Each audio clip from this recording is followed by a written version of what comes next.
Hello everyone, welcome back to the channel. So you know that growing pile of research papers that you didn't read, or also all the PDFs accumulating in your download folders, for example? Well, that's not a failure, first of all, and instead of feeling guilty about that, I want to try to convince you that they are actually essential for doing good research in first place, and also overall for being a better researcher and scientist. In this video, I would like to talk about the Umberto Eco's concept of the anti-library and what this has to do with research and science. I hope that you already know who he is, or actually I should say, unfortunately, who was Umberto Eco. But anyway, Umberto Eco was an Italian philosopher and semiotician and novelist and many hundreds of other things. And he was told that he had a personal library of roughly 30,000 books, even more probably, but of course for his own admission, he hadn't read the majority of them. But actually, and this is very interesting, this was not a bug or a shame. Eco in fact called this massive collection of books just anti-library, that is basically the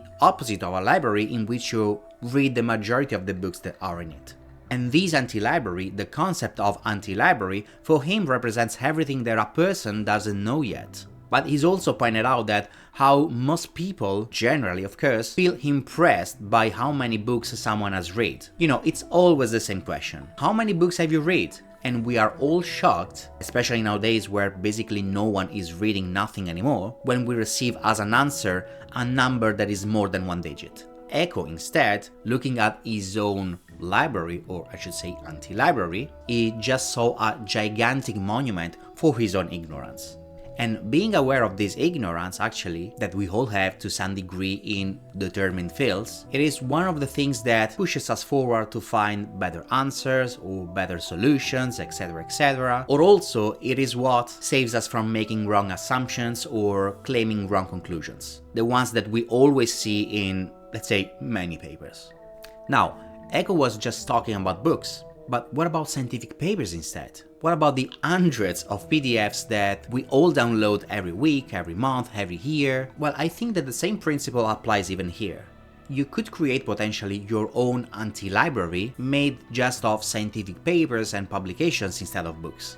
Because at the end of the day, either if it's a book or a paper or a publication, it's still a form of long text from which we could get some knowledge. And so by the relation that we have with these texts, it will depend even the relation that we will have with our own knowledge. But of course, you cannot create your anti-library, if you want to do so, just at random, because there are some criteria that must be respected. First and foremost, we have to remember that building an anti-library is an active process, it's not just a passive file. Every time that you save a paper, you're basically making an active choice, you know? And in a certain way, we could say that we are just mapping the territory of our own ignorance. Think about it. When you search for a paper on a specific topic, you maybe save, I don't know, just to play with numbers, 10 papers, let's say so. Then you deeply read 2 of them, you just skim 3 of them, let's say.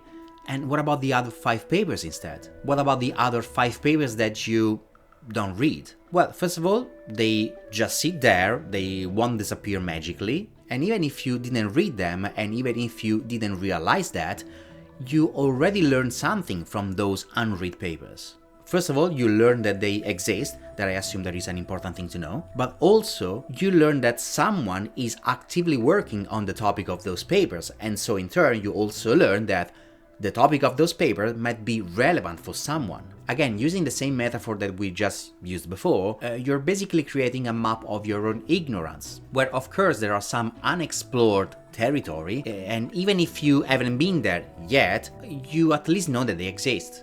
And this is very important to know, because at least you now know where you are, which is your position in the world.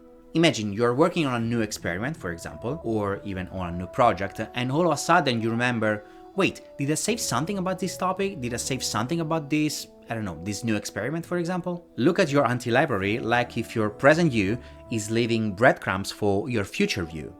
What a metaphor, huh? But another reason why it's important to have an anti-library, let's say, it's because it keeps us humble. Because, you know, the more paper we accumulate, and the more we have to realize how much we don't know. The researchers with 50 unread papers on a specific topic, they know that they are not expert yet on that topic.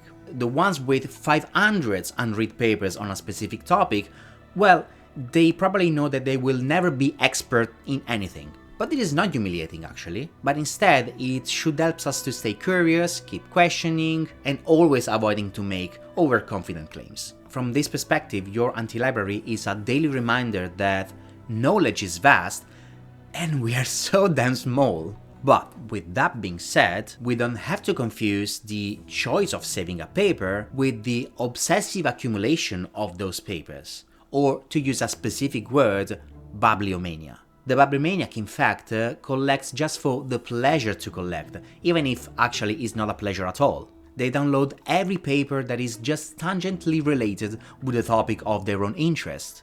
And as you can imagine, this creates in the long run more confusion than knowledge. And I mean, I've been there too, and I know that there are many reasons why this can happen. Fear of missing out, first of all, but also being incapable to recognize which are the real questions that we are trying to answer with our own literature review, or also because we actually procrastinate on doing the work, and so to compensate we do research about the work that we were supposed to do.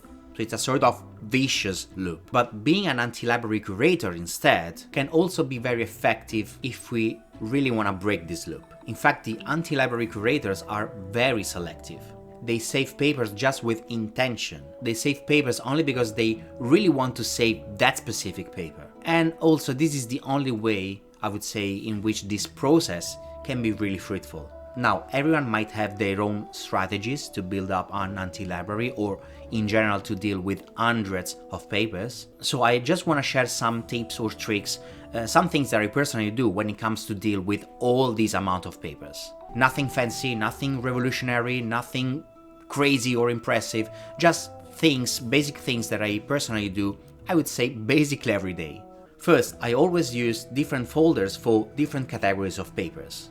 Like for example, a folder called Ideas for Later Projects, in which there are saved papers I can eventually come back later on if I just want to get inspired with new ideas for new projects eventually. Or another folder called To Read This Month, with of course papers that I'm supposed to read this month. Or also another one called just Methods, for papers in which I'm interested in exclusively for the methodologies that they use, the techniques that they use, etc, etc. But anyway, the general idea behind this folder organization is that choose the categorization that you prefer, but please just don't dump everything in one single place, because at some point, especially in the long run, it will be very messy and very confusing.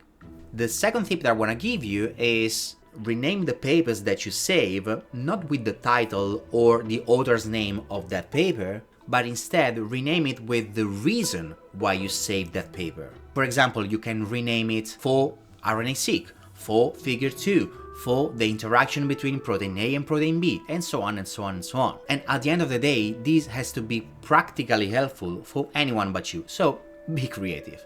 And lastly, the last thing that I want to say, even if it's not really a tip in this sense, is that we have to remember that an anti-library isn't just about books or papers or publications, but at the end of the day, it's about our own relationship with knowledge. In science, we are taught to be expert, to have always answers, to be confident with our own conclusions. And I know this is very important, especially when you have to share, when you have to communicate your results, your findings, etc. But in the process of discovery, you need to be comfortable with just not knowing things.